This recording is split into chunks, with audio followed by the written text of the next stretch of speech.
Joining me to review this week's news is the Brexit Party candidate for North Somerset Ann Tarr. Hi Anne, welcome to the Politics Show.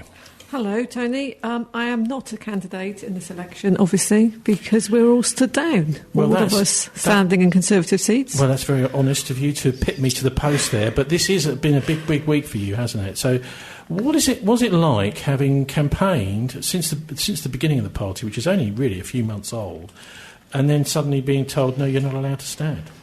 Well, we always knew this was a possibility, and I think Nigel always made it clear that we would put country before party, and we all agreed to that, and that is what's happened. So we were asked to put the good of the country and the good for Brexit before our own personal ambitions and so on, and so that's what we've done. So would you be voting for Liam Fox?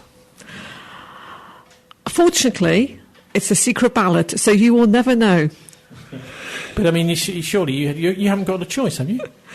Well, I have a choice between a Lib Dem and a Labour, and I think a Green, or Dr. Fox, as you rightly say. And I'm not sure I'm going to be voting for any of those, to be perfectly honest with you. 320 or so Brexit Party candidates being told to stand down. Does sound as if Boris is a very good deal breaker, because you didn't get really anything at all from the Brexit Party in return, did you?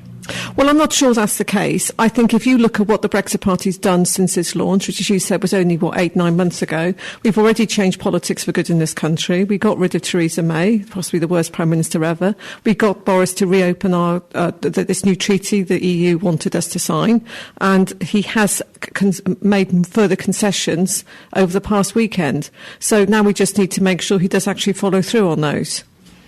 Will he?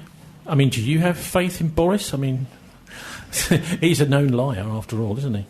Yeah, that's a very difficult one to answer. And if I'm totally honest, I would say no, I don't trust Boris. But then again, he's now on record and we will hold his feet to the fire. But he's going to be in, if he does get in, for another 5 years. It's going to be, a long time before anything actually be done about all this. Yeah, well, that depends on whether we have a majority or a hung parliament or quite what happens. So we just have to see. If we have if we end up with a big majority for the Conservatives, yes, we'll have to see what happens in our situation. Martin, I see you smiling over there to see the pain of the Brexit Party, a lot of people not being allowed to stand, and actually really it's back to the good old Bullingdon Club, Boris, Eton taking over. Well, I mean, from my point of view, I would say rather the opposite. We were rather looking forward to a split Brexit vote. So it's going to make our task slightly harder. It's not necessarily the end of the world. I mean, I think Anne would agree with me. The electoral system is a nonsense, and it leaves us all to a situation where none of us can get and vote for what we really want because we're constantly being second-guessed by the way the system's set up to basically keep the old guard in power. Any reply to that, Anne? Yeah, well, I think Martin's absolutely right there. It's one of the few times where the Lib Dems and myself actually agree on things, which is that we need to reform the political system in this country. And I'm fed up of candidates coming out of the right university, going into special advisor jobs, getting parachuted into seats, and then they end up in a nice comfortable seat with a big majority. And what accountability do they have? So do any of the Brexit Party candidates or members... Oh, hang on, they don't really have a membership, do they? It's not really a democratic system. It's really just like, actually a bit like a kind of fiefdom, isn't it, where someone at the top, should we call him the Sheriff of Nottingham or maybe a king, decides we are going to do this, and all the Brexit Party candidates just simply have to do as they're told. There isn't really... I mean, you don't have the democratic sort of system like the Labour Party, for example, do in their conference, where decisions can be made gently there, bringing everybody on board. You just simply have to do as you're told, don't you? I think if you try and compare a party that's been going for over 100 years and the Brexit Party, which has been going for only 9 months, there's a bit of a difference. And I think you also have to look at the issues which UKIP had when it started to attract maybe some less desirable people into it. And so if you look at the modern structures of anything, if you look at Uber, it's one of the major taxi firms, doesn't have any taxis. You look at Airbnb, major supplier of hotel rooms, doesn't actually own any hotel rooms. So I think what you're looking at is a different system of doing it with the aim of actually trying to achieve what it wants. So and the system will develop over time. So the Brexit Party is a political party, but it doesn't have any democracy. Is that what you're saying? Well, I wouldn't. No, that's not true. It's not true to say it doesn't have democracy. It does have democracy, and there is decision making going on in there. It just hasn't been fully developed as yet. You can have all you candidates can put your hands up, but I'm afraid it doesn't matter because the one person at the front is saying no. Well, I don't think that's different to many other parties, to be perfectly honest. If you look at some of the issues that come out this week from candidates, I think it was the Leicester Labour candidate who was absolutely incandescent that a candidate had been parachuted in from London into a seat which he thought he was going to win. So it's not, I think all parties have to face this issue. And really the key thing is how do we make sure that people in local constituency have some say over who's actually representing them, regardless of your political affiliation. So as a North Somerset constituent, what say do I have over the candidate who is elected or who is selected to represent the Conservative Party?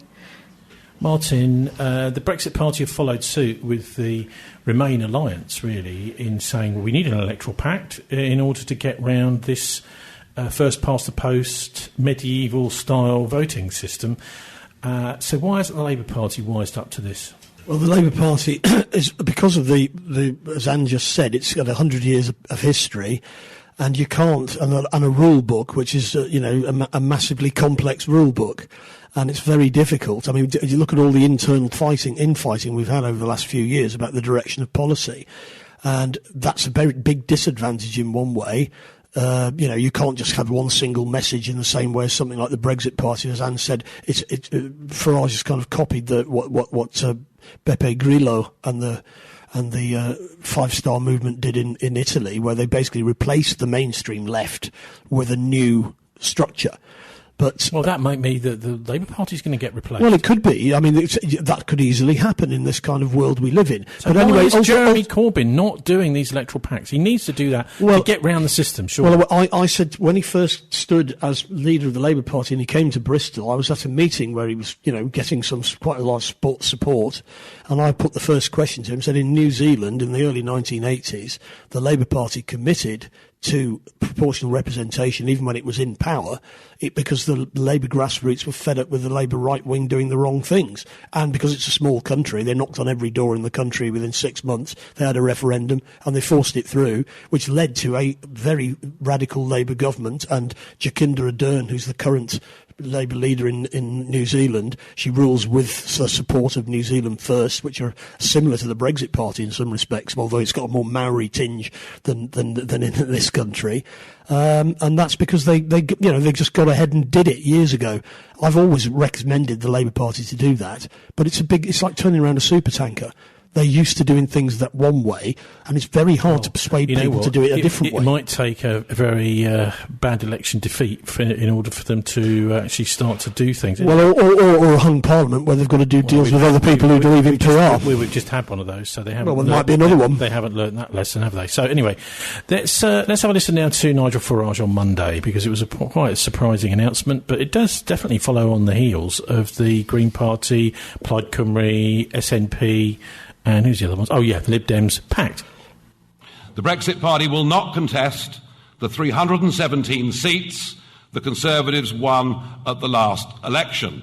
But what we will do is concentrate our total effort into all of the seats that are held by the Labour Party, who have completely broken their manifesto pledge in 2017 to respect the result of the referendum, and we will also take on the rest of the Remainer parties. We will stand up and we will fight them all. It's not easy, but how do we hold Boris to his promises? That's the key to this, isn't it? That's the key to whether this strategy actually works. We will expose the fact of Labour's complete betrayal of 5 million of their own voters. And the way that we keep Boris Johnson to his promises is we have to start to win some of these seats. That's what we need to do in this election.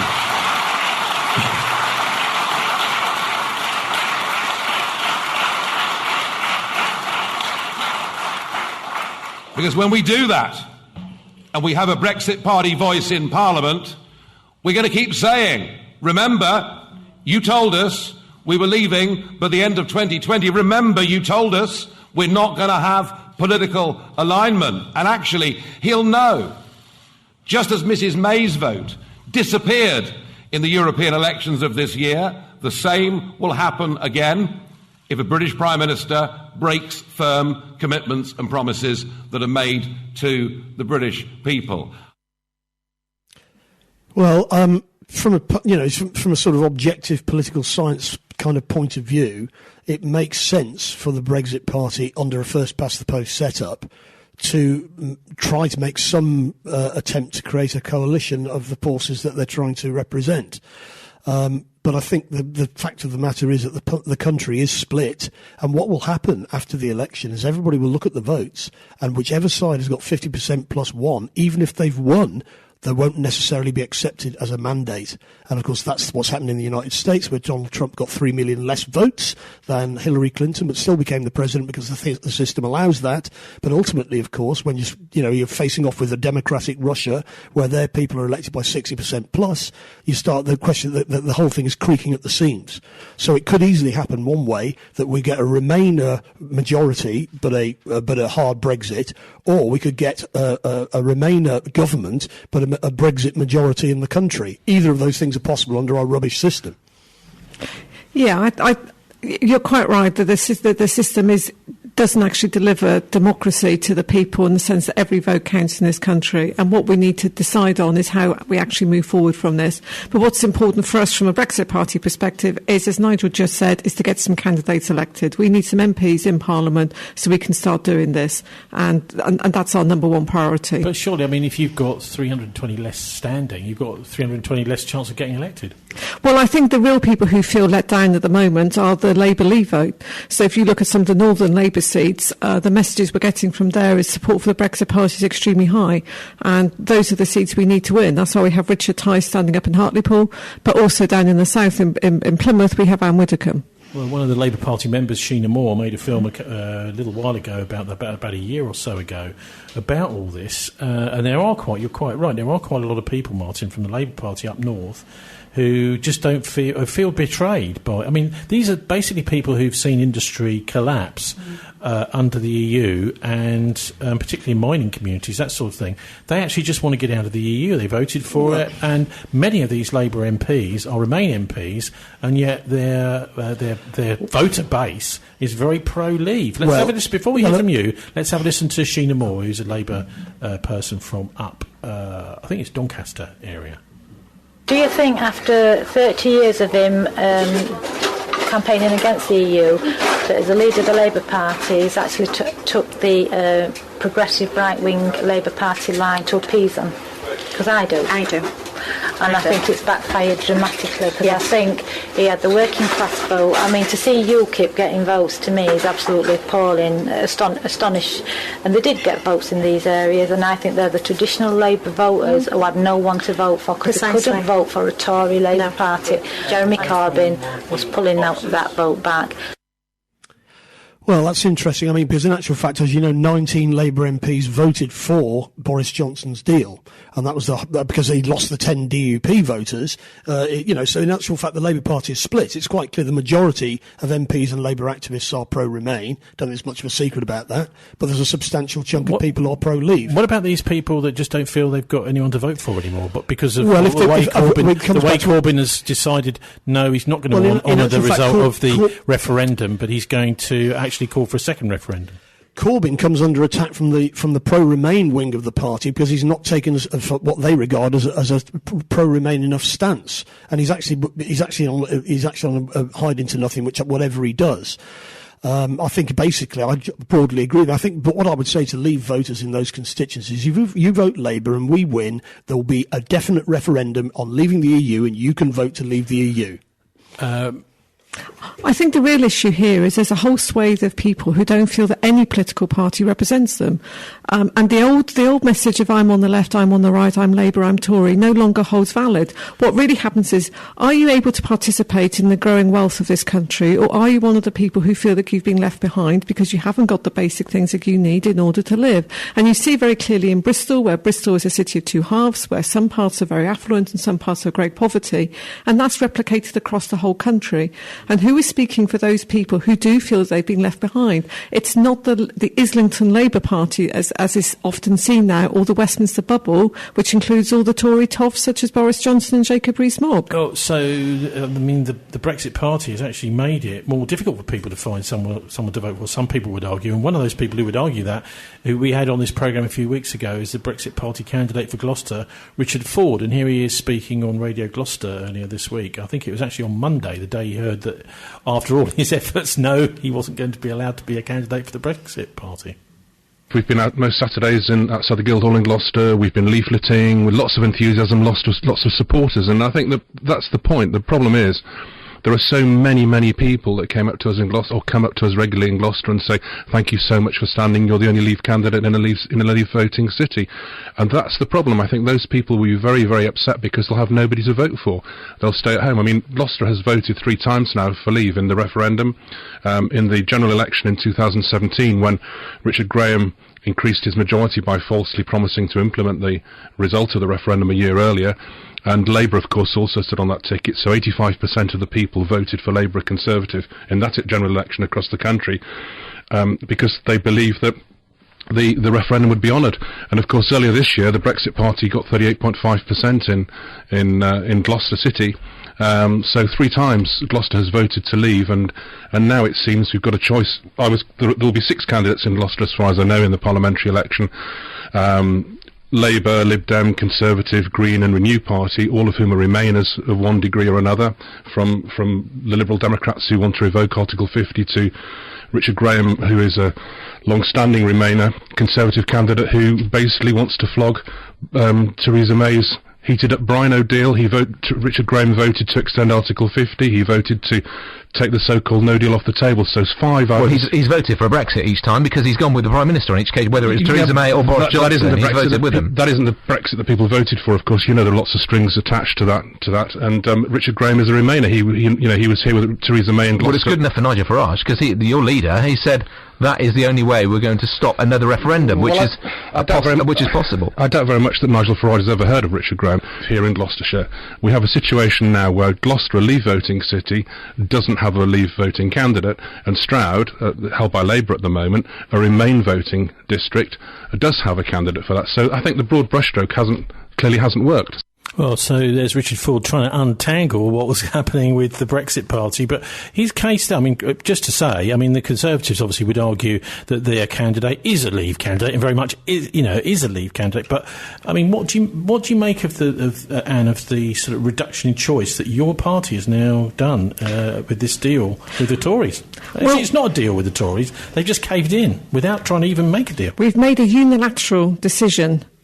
So that is where we are. The one thing that makes me really quite cross, even angry, is this business that somehow it's all the fault of the Brexit Party. If the 2 main parties had done what they said they were going to do in their manifestos in 2017, there would be no need for Nigel Farage to come out of what was really much retirement. There'd be no reason for us to even be in existence. So please don't put the blame at the Brexit Party, because we're the ones trying to solve a problem here, which is how do you stand up and give a voice for the 17.4 million people who voted to leave, and more importantly, the 3 million people who I believe voted for the first time in that referendum, who normally don't vote because they feel disenfranchised. We're also joined today by Nina Franklin, who's a retired teacher, I believe, aren't you, Nina? Yes, yeah. And were you also to trawl through my get the cobwebs out of my memory cells to remember you, I think at one time were a national executive member for Bristol or South West of England or something, was it? I was, and I was also national president of the NUT for a year. Wow, fantastic. Anyway, so it's so lovely of you to come in, because we were discussing last Friday the merchant venturers and their interest in education in the city. And I thought maybe we'd start, before I hear from you, to hear from Christine Townsend, who's a campaigner we have on this programme from time to time on education, to look at what she has to say really about the merchants. And because it's not just the merchant venturers that are controlling these schools now in Bristol, the academised semi-privatised schools that are run by supposedly charitable trusts at arm's length from the merchant ventures, but there are all sorts of problems here because the merchant ventures themselves have got virtually no scrutiny whatsoever. Being constituted under a royal charter means their accounts are completely opaque. No one knows how much money they've got or what they do with it. And that means, of course, that there could be other deals going on behind the scenes, which, certainly the staff have got absolutely no idea what's going on there. So let's hear now from Christine, who will say something just about some of the ownership of the schools now in the city. Well, the thing is that Bristol University is also involved in running schools in the city, and that they have recently made an announcement around looking into their own archives and their own history as institutions. Now, I think that's a really good response, a fantastic response.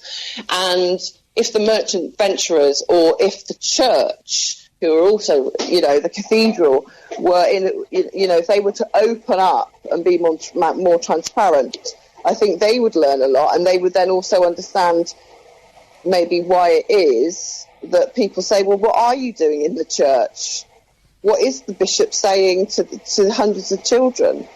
Well, the reason we're talking about this is because there was the annual Charter Day of Bristol's merchant venturers, who've been going for hundreds and hundreds of years, set up in medieval times, and now running our schools, Nina. And why shouldn't they? Surely that's perfectly reasonable in this modern academy world.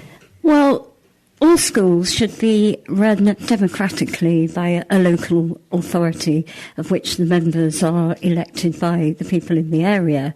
The Academies project has, in effect, privatised our schools and given them the opportunity to become private schools. They're now run directly from Westminster. By the DfE. Well, in which case they're not privatised, are they, if they're being run from Westminster? Well, they're not being run with much scrutiny in the way that local authority schools would be run, for instance. They get very large sums of money, and it's very attractive because if you remember, in a few years back, two of the what were existing private schools actually bid for money from the government and became state schools. There were very attractive amounts of money to be made. I think we have to also be aware that this is part of a much more global education movement. It's known as the Global Education Reform Movement, which had started with the charter schools in America. And basically, the charter school is the same as what we now have free schools. A local authority cannot open a school at the moment. It has to be a free school. So what have we missed, or what have we lost now that local authorities aren't really involved in schools? Surely it's that the schools, the people who are running them, are just a little bit freer to do what they want. Well, it's some of the things that they're free enough to do. As a trade unionist for many years, we fought for, a comprehensive education system where no child was disadvantaged. We also fought for good terms and conditions for all our members, national pay scales, good conditions. I mean, the first thing that very often goes out of the window are all those really important areas. I mean, these schools are free to set their own admission policies. Some of them have become virtually selective. And there are, as Christine will tell you, there are children in certain parts of Bristol that have got absolutely no chance of getting into some of these schools. Some of them are even reserving places for children outside of Bristol. So is that, because of where they live? Why can't those kids get into those schools? It's due to the very restrictive selection policies some of the schools have actually opposed. I mean, we've got schools that only take from a certain postcode. And in the past, the local authority had a much more equal and fair admissions policy, and local authority schools followed that. I mean, basically, these schools can more or less select who they want.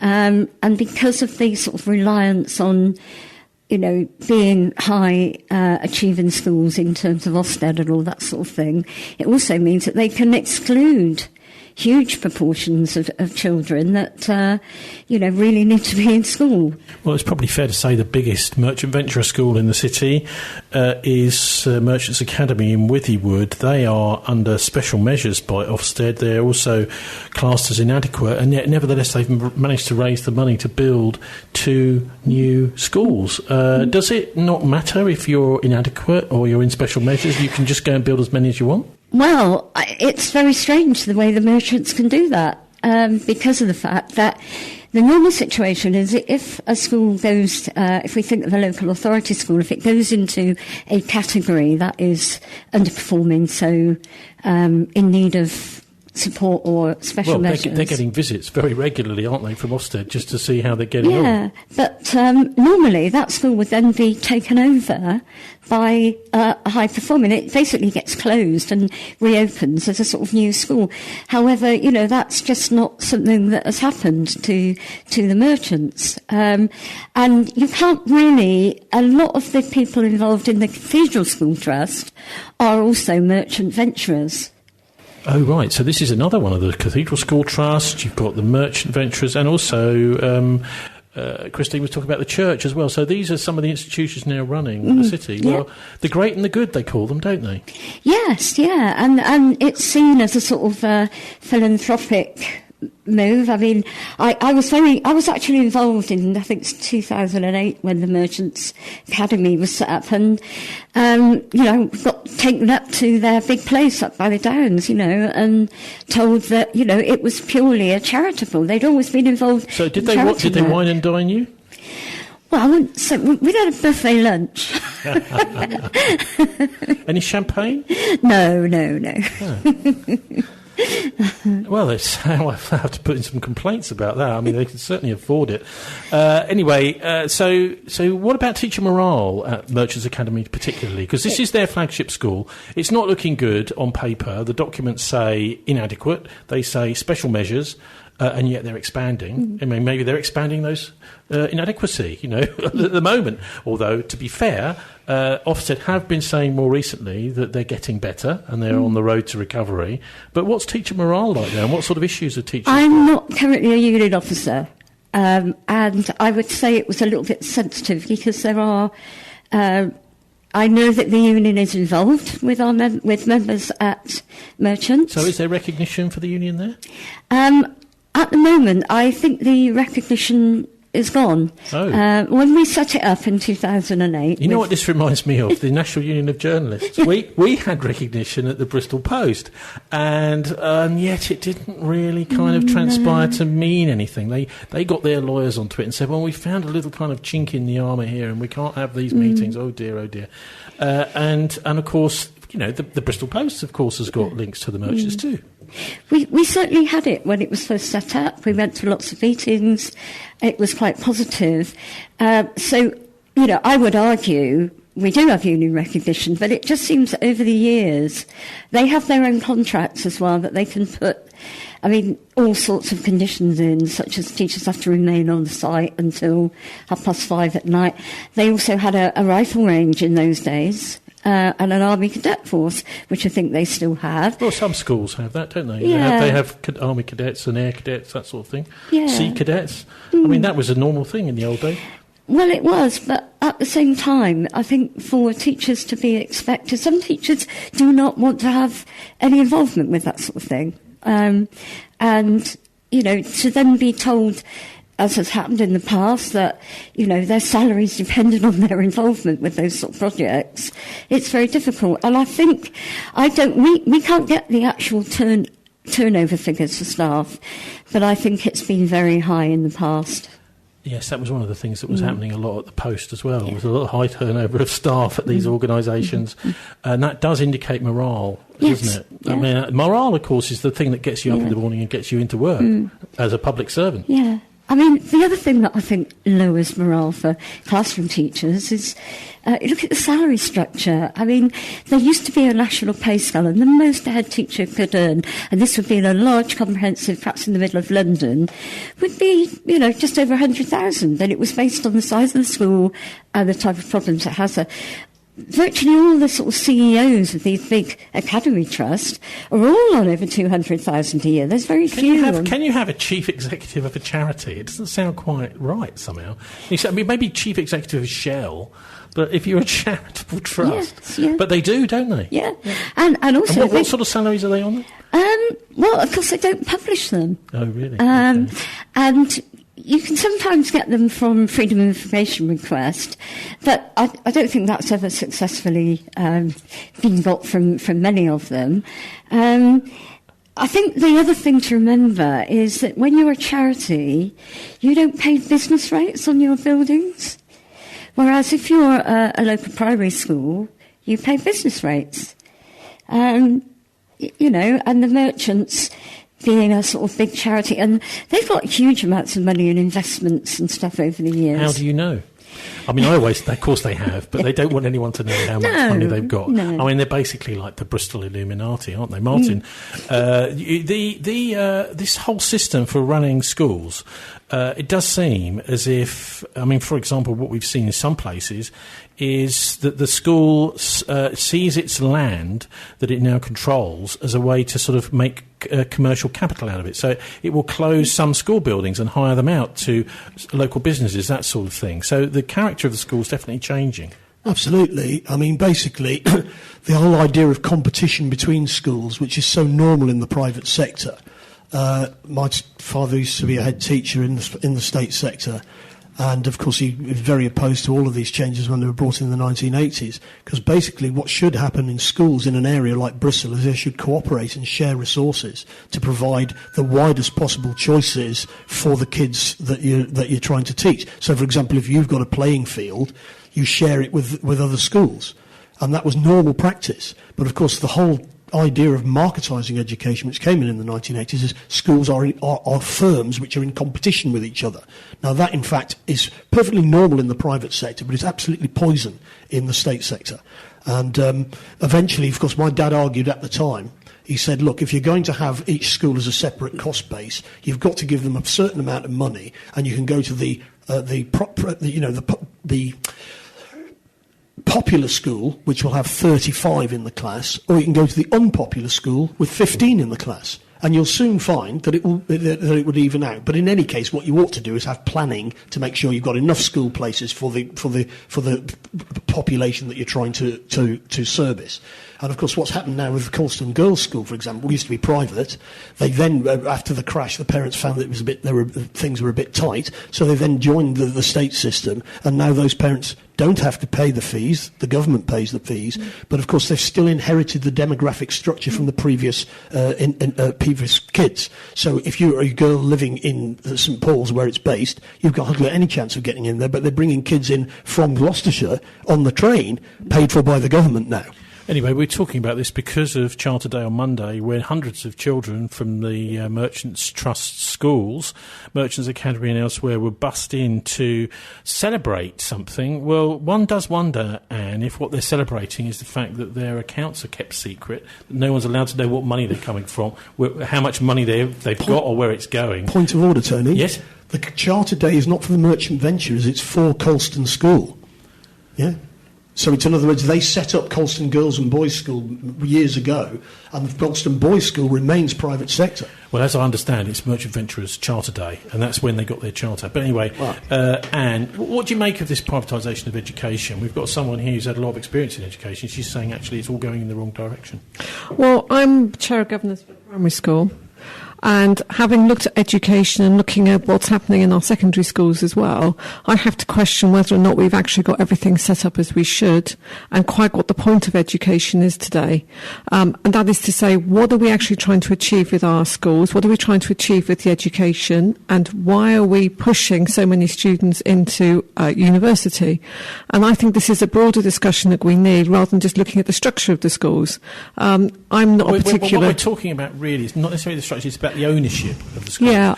Who is actually running them? As a chair of governors, what sort of school is yours? Or is it a local authority school, or is it an academy school? No, it's a local authority school. It's voluntary aided.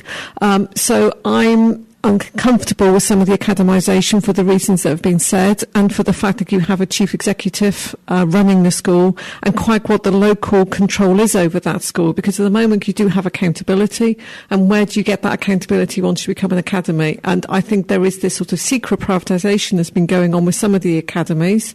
I mean, we've seen it with some of the Oasis schools in Bristol as well. And where is all this going to end, and who is actually providing some of the money? Because we know there isn't a lot of money in education, so who is putting this money in and why are they doing it? One of the things that bothers me more than anything else about this, Nina, is the things like gagging clauses because it means that, it's like something in the health service, for example. We obviously need whistleblowers to be able to blow the whistle when they see something going wrong. And the same exact thing is true for schools, isn't it, really? Yeah. There is going to be quite a serious teacher shortage, because so many teachers, not just in academies but in lots of schools, just had enough of the workload, the long hours and everything else. And we have been, we call them settlement agreements, but they do contain a confidentiality clause. And there are very few, lots of times we've suggested that they do exit interviews. But because of the confidentiality... So what's that? Well, it would be that the person is interviewed possibly by a governor to find out why they're leaving. That would make sense, wouldn't it? Especially if there's a hemorrhaging of staff and a high turnover. Martin, what can we do? What is the Labour Party going to do? Anything? Well, I think, I don't know what policy is at the moment, the full detail. Too busy with the broadband, maybe? Well, there's all sorts of things that need to be discussed. I think the basic principle has to be that we've got to go back to having a planned system. I know people hate the word plan, but that's what we're supposed to do in lessons, and that's what we're supposed to do in life. And the idea that we just you see, one of the things about having competition between schools is in the private sector, things are allowed to go bust. Now, if your kids are in a school that's going bust, that's part of it. At least a tenth of the schools must go bust if it's going to work. But if your kids are in those schools, they don't get a second chance at an education. And that's why the whole purpose of having a comprehensive system, which we brought in my era, was getting rid of the grammar schools and all the rest. My bugbear is getting rid of the grammar schools, because Martin. Okay, you've had your say there. My bugbear is getting rid of the grammar schools because the grammar schools managed to do what the public schools used to do, and that is to find intelligent, poor kids and give them an absolutely top-notch education. Only for 20% of the kids. Anyway, yeah, but this is for the academic ones. But anyway, Nina, the final word goes to you. What would you like to see any future government do? Let's hope it's not Boris from your point of view, but what should they be doing? Well, I would like SATs test to be abolished, and I'd like Ofsted to be abolished in favour of peer evaluation. Actually, I think the Labour Party are saying they're going to abolish SATs, aren't they? They are saying that, yeah. Smaller class sizes. You wouldn't need grammar schools if you had small class sizes and enough funding to make sure every child could get everything that they deserve out of education. There is a plan that schools will be brought back under some sort of local authority structure. I don't think I know exactly how that's going to work, but I suspect that funding will have a big influence on that. So smaller class sizes, also much more freedom for teachers to teach. I started teaching in 1973, and I loved teaching. It was the best job in the world. But what I loved was the fact that you could be creative, and that you could develop the kids to be creative and learn, what was good for them. You really are stuck now, because you've got to get them through test, you've got to get them through GCSE, and they change the goalpost all the time. So we need to bring back a lot more of that creativity. Sounds like teaching has gone from an art to a science, and it's lost something along the way, maybe. But anyway, Nina, frankly, thanks ever so much for coming. It's been a pleasure to have you here. And maybe, before you go, you could just give us your prediction for the general election. Any thoughts? Well, I think it'll be a Labour government, and I really hope it, and I'm doing everything I can. Okay, well done, okay. But I'm just looking at the poll here. Britain Elects, the most recent one, which is from yesterday, on Twitter. I would suggest you follow that, quite good. The latest poll is Conservatives at 40%, up 3, Labour at 30%, up 1. Lib Dems at 16, -1. Brexit Party down 2 at 7, and the Green Party on 3. But although they're at the bottom, the Green Party did launch their general election campaign this week. So I think we ought to have a listen to what they had to say there. Boris Johnson wants to make this the Brexit election, a rerun of the referendum, a fight on his terms, on his dodgy turf. But this election is about so much more. Yes, Greens are the strongest voice for remaining in the European Union because we must protect environmental standards and work with our neighbours to avoid climate chaos. Because we must protect our precious freedom of movement, our human rights and our peace. Because we must remain and transform. But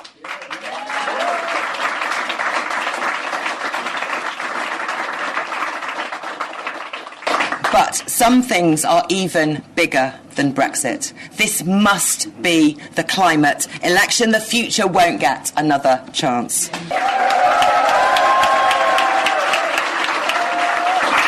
That is why Greens, like you, will be coming to cities all over the UK, knocking on doors, getting out on the streets, fighting for every single vote we can to make sure that this election goes down in history as the turning point in our fight for climate justice. Let's be honest about the situation we're in. We know these are dark times. It's easy to fear the future.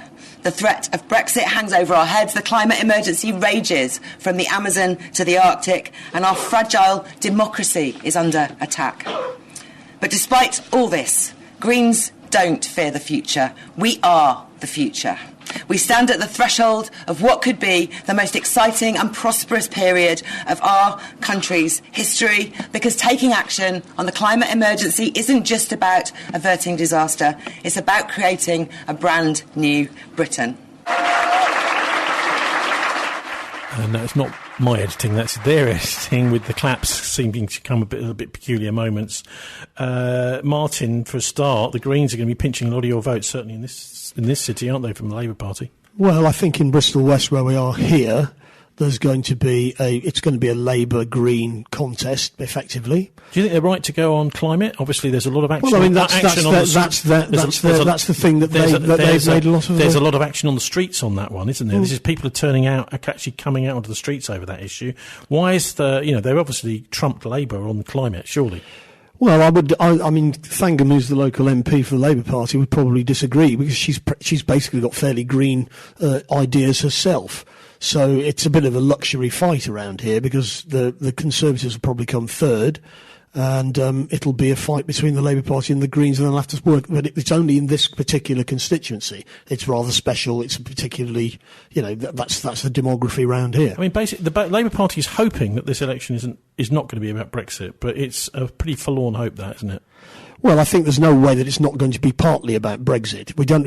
I think what happened last time is that Theresa May called an election thinking it was just going to be about Brexit, and it turned out to be about an awful lot more other things as well. 10 years of austerity. But all the main parties were saying, we're going to deliver the referendum. Well, I'll be brief as I can on this.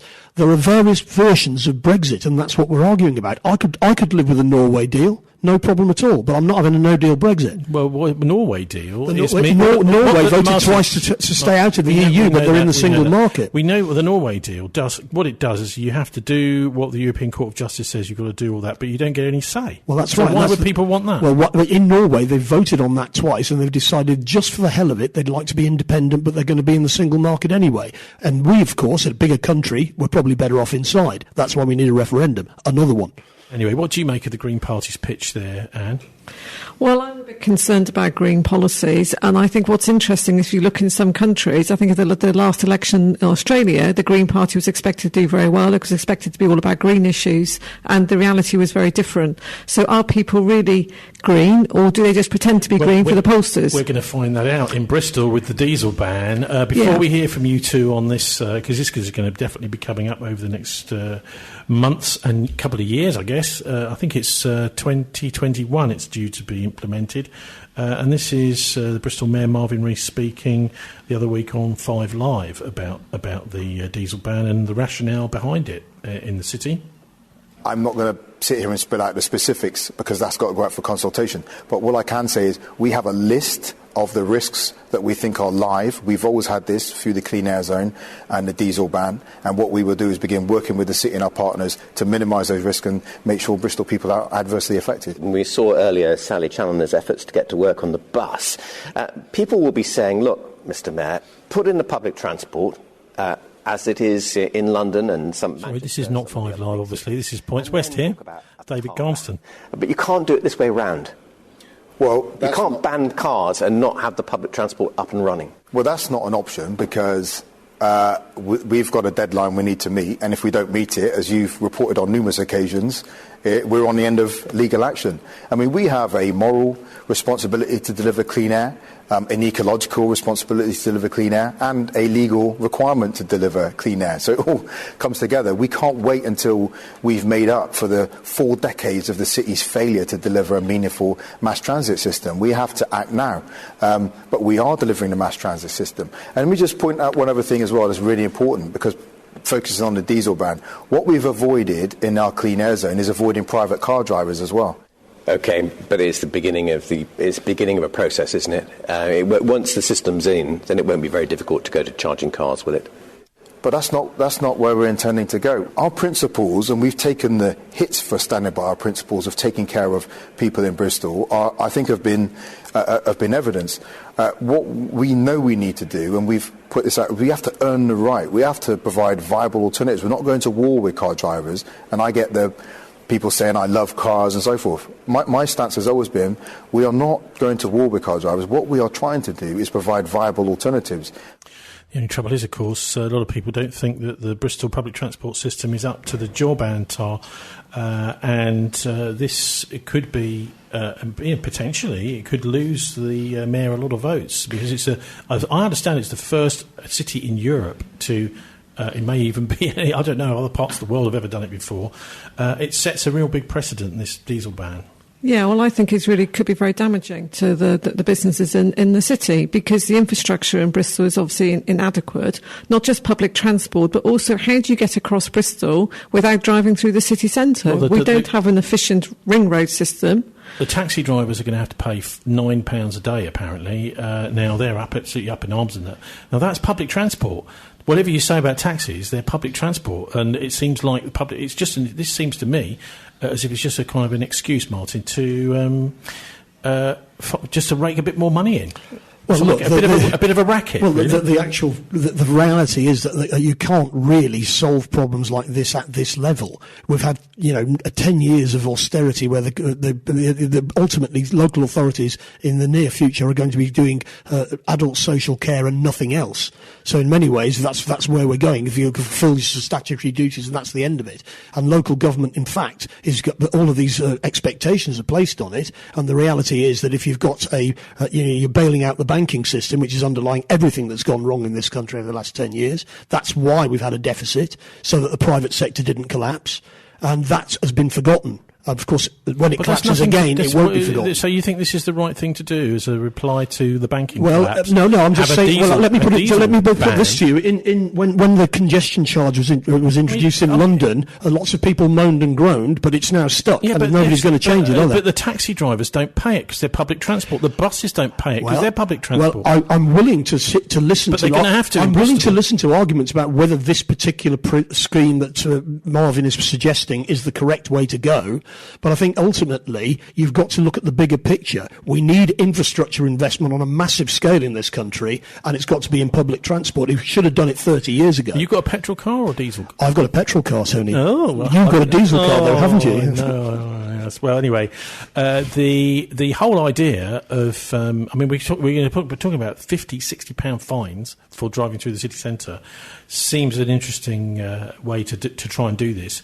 And the obvious thing, which most people have been saying, is look, you've got to get the public transport sorted out first. Then you can do what you want. But if the public transport's not there, this is a very pernicious way to go. So we'll see how this all plays out over the next months and years. But Bristol Mayor Marvin Rees, although he won't come on this programme, and we'll have to have another go in the run-up obviously to the mayoral elections to try and get him on with the other mayoral candidates.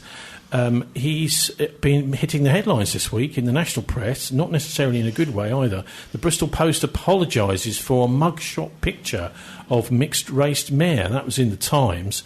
And the Bristol Post has apologised for a front-page story with Marvin Rees on there, saying, and the actual headline is, "State of the City Address, I'll pave the way for the future."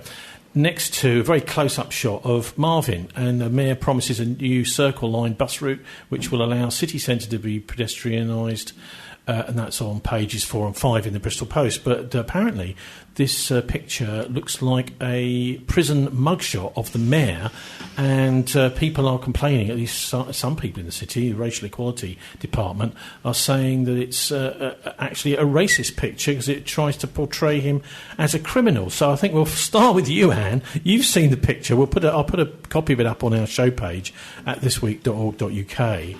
I wondered, when you look at that, does that make you think that this is a criminal mugshot taken by the police or something? Well, it is quite an aggressive headline, saying, "I'll pave the way for the future," but I wouldn't exactly say that looks like a criminal mugshot to me. Martin, we had very similar sorts of things with George Ferguson before. Very close-up shots of him on the front page of the Bristol Post. Well, I think the way in which narratives are developed in this society are very complex, and people can take offence at all sorts of things. I don't suppose that Marvin has complained. He's got publicity for what he's trying to do, which we've just been discussing. Some people aren't very happy as far as about. we understand, Marvin is not a criminal in any way. Well, indeed. Although his father, Valentine Walker, was a criminal in the city. Yeah, he is not. Marvin has never hidden that. I spoke to him years ago about this. He said, I've never made a secret of the fact that my father has got this bad reputation, but it's nothing to do with me. In fact, basically, he's spent most of his life trying to live down who his father is, and he had very little to do with him as a child. He was brought up by his mother, and I think that I think that it's right for people to be concerned that people get the right sort of presentation and that they're not being pigeonholed or downgraded. But on the other hand, we've got to get a sense of perspective. It's just a picture. This is exactly the way that Ferguson was portrayed. Very close-up shots on the front page of the newspaper. Anyway, finally, we've got an amazing new policy from John McDonnell over the last day or so, which is nationalising BT Open Reach, Martin. Yes, well, obviously it's news to me, and of course they haven't actually put the manifesto together. That'll come out next week. But I think what they're trying to do is they're trying to say, if you vote for us, we really are going to do some big stuff. We're not just going to be tinkering. Were you quite surprised by this, Anne? What do you think of it? Well, I understand the need for better broadband and for Wi-Fi generally across the UK. We're lagging behind the international standards, and it just helps exacerbate poverty, especially poverty in the countryside where you don't have access to everything you have in the city. I'm not entirely certain that the solution is to nationalise it, though. The cost is eye-watering, and I just worry about the effective taxation of that level on the country. Surely back in the old days, the post office saying we're going to have nationalised an entire all the telephones, I suppose that was the equivalent back in, say, the 1940s and 1950s. That was a big job too. I can remember back in the 1980s having to wait 6 months to get a second phone installed into the home, and we don't want to go back to that sort of system. What is needed is better broadband structure across the UK. That is unargued. So you don't want to nationalise it. What would you do to actually make sure that the broadband does get out there? I mean, you see foreigners coming to this country and say, I can't believe I can't get broadband in your house. You can't get broadband in your house. Yeah, actually, you're on, maybe not in the city centre, but quite a lot of the fringes of our cities, you just simply can't get it. Well, no, I live in Portishead, as you know, and it's absolutely shocking out there. So we do have issues out there ourselves. So you can compel companies to do this, and we just have to compel BT and Openreach to actually deliver what they say they're going to do. Okay, right. Thanks to our guests, the Brexit Party candidate, or no longer, for North Somerset Ann Tarr, and also retired teacher and South West NUT rep Nina Franklin. Join us after the US-owned Comcast News at 7. We take our weekly look around the world. Radio station for Bristol, bringing you national news on the hour.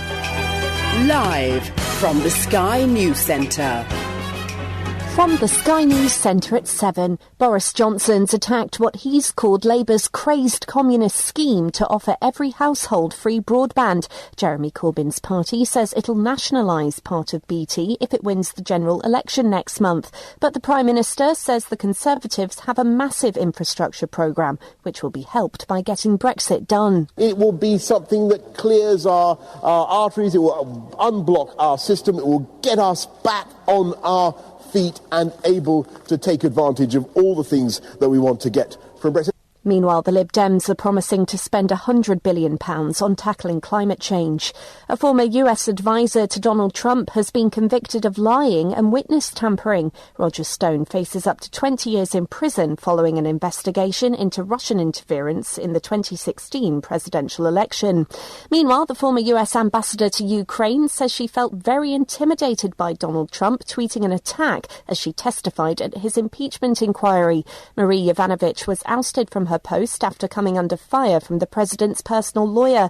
Mr. Trump tweeted that everywhere she went as a diplomat turned bad. This was her response to the House of Representatives Intelligence Committee. I actually think that where I've served over the years, I and others have made things better, for the U.S. as well as for the countries that I've served in. A second man's been arrested after a woman's body was found dumped in a wheelie bin in East Sussex. Nicholas Stevenson's body was found by a dog walker in Lewes on Wednesday. Former St Mirren and Sunderland boss Jack Ross has been appointed as the new manager of Hibs. He's agreed to a 3.5-year contract. And Taylor Swift's former record label denies the singer's being blocked from performing her own songs. Big Machine, who owns much of the star's back catalogue, says the criticism is false information. That's the latest. I'm Kat Suave.